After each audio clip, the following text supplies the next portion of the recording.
Bonjour et bienvenue sur la chaîne. Alors cette vidéo sera la vidéo book haul du mois de septembre et j'ai 8 livres à vous présenter et un comics. Sur ces 8 livres, j'ai 6 grands formats et 2 formats poche avec des occasions, des livres neufs. Donc le premier livre que je vais vous présenter est Rebelles du désert d'Alwyn Hamilton chez PKJ. J'ai tout de suite été attirée par la couverture du livre qui est absolument magnifique et qui me donne super envie de le lire en automne. C'est pour ça que c'est dans ma balle d'automne aussi. C'est l'histoire d'une jeune fille qui s'appelle Amani, qui vit dans le désert et qui va être amenée à participer à une rébellion pour destituer le sultan, si j'ai bien tout compris.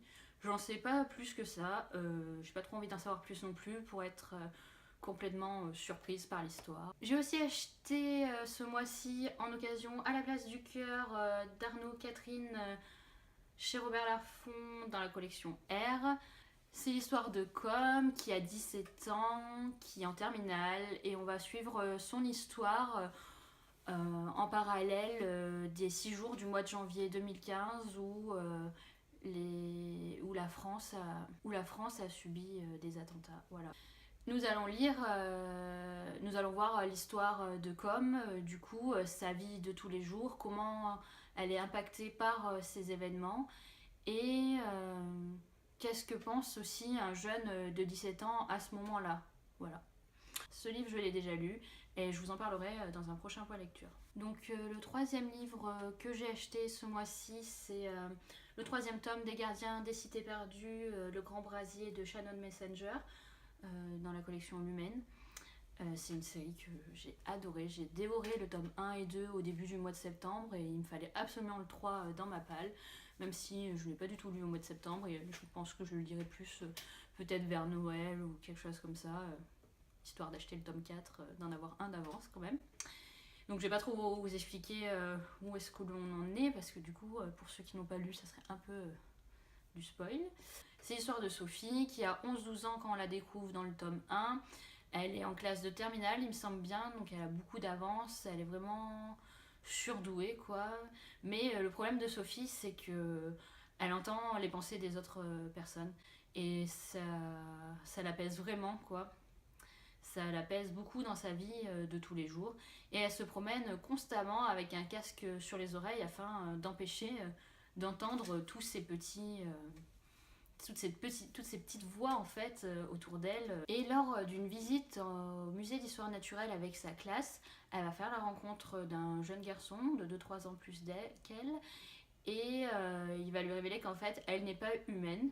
Et à partir de ce moment-là, elle va devoir lâcher sa vie humaine pour le suivre, dire au revoir à sa famille qui en fait n'est pas vraiment sa vraie famille et pour aller dans le monde auquel elle appartient.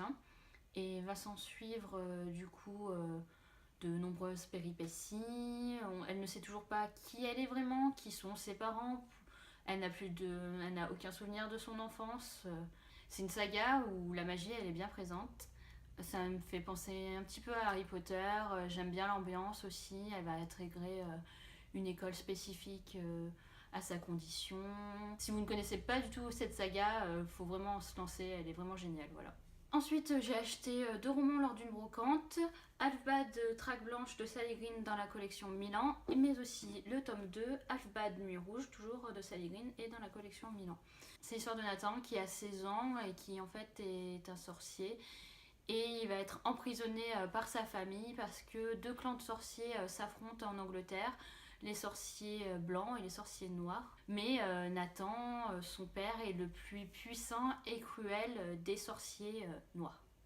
Du coup, il va être enfermé par les siens, torturé, et on va suivre Nathan dans cette prison. J'en sais pas plus, j'en ai beaucoup entendu parler, c'est une trilogie qui m'intrigue vraiment beaucoup, j'espère m'y mettre très prochainement. J'ai aussi acheté le 2e tome de La Passe Miroir de Christelle Dabo chez Gallimard Jeunesse. Je n'ai pas encore lu le tome 1, mais j'ai vu ce 2e tome en occasion et je me suis dit allez pourquoi pas, quand tu voudras te lancer au moins tu auras les 2 tomes. C'est l'histoire d'Ophélie qui peut lire le passé des objets et traverser les miroirs. Un jour elle est fiancée à Thorn qui appartient au puissant clan des dragons. Et en fait, elle va devoir se rendre sur place et elle va devoir cacher ses pouvoirs parce qu'elle ne sait pas pourquoi c'est elle en particulier qui a été choisie pour, euh, pour se fiancer avec Thorn. J'ai vraiment envie de me lancer dans ce premier tome, du coup, vu que maintenant j'ai le tome 2, donc je me dis que bon, si on s'arrête en plein suspense, je vais pouvoir enchaîner assez rapidement. Et je pense que je lirai ce premier tome cet hiver, au chaud, sous la couette, avec un bon chocolat chaud. Je pense que ça fera l'affaire. J'ai ensuite acheté en format poche et d'occasion le deuxième tome de Keleana, la reine sans couronne de Sarah Jimas. J'ai commencé le tome 1 au mois de septembre et j'ai adoré. En fait, je voulais absolument lire un roman de Sarah Jimas et j'avais pas du tout envie de lire un roman en anglais parce que en ce moment je lis déjà Les Chroniques lunaires en anglais et la pièce de théâtre d'Harry Potter en anglais, donc je me suis dit ça fait un peu beaucoup d'anglais en ce moment, donc du coup j'ai préféré commencer par Keleana. Et j'ai été agréablement surprise, j'ai adoré le premier tome et du coup il me fallait absolument le deuxième tome, que je n'ai toujours pas lu, mais prochainement. Et en plus il était d'occasion, en bonne qualité, donc voilà. Et donc Keleana est membre de la secte des assassins. Elle a été capturée il y a 1 an et du coup on l'a envoyée dans une mine de sel. Enfin, le roi tyrannique l'a envoyée dans une mine de sel. Le prince d'Orient fait sortir Keleana de cette mine pour participer à un tournoi où il n'y a qu'un seul vainqueur. Si elle participe en le représentant, et ben à la fin de ce tournoi, elle gagnera sa liberté. Donc Keleana décide de participer, bien sûr. Le participant meurt d'une façon un peu obscure. Et comme s'il y avait des traces de magie, mais la magie a été bannie du royaume depuis un certain temps. Et du coup, Keleana va devoir se battre pour essayer de gagner le tournoi et aussi pour rester vivante, quoi. Et on finira ce book haul avec un comics, celui d'Harley Quinn, le premier tome, complètement marteau, chez Urban Comics. Suite au film Suicide Squad, du coup, j'avais acheté le premier tome que j'avais lu et que j'avais adoré et je galère à trouver le tome 2. Même sur internet, on m'a dit que prochainement, il y en aurait à nouveau. Et je vais me ruer dans mes librairies. Et du coup, j'ai décidé, en attendant de trouver le deuxième tome, de m'acheter celui d'Harley Quinn parce que c'était le personnage que j'adorais dans cette bande et j'ai très hâte de le lire parce que elle a l'air complètement barjo comme d'habitude. Voilà. Merci de m'avoir suivi pour ce book haul et j'espère vous faire un point de lecture très prochainement. À bientôt.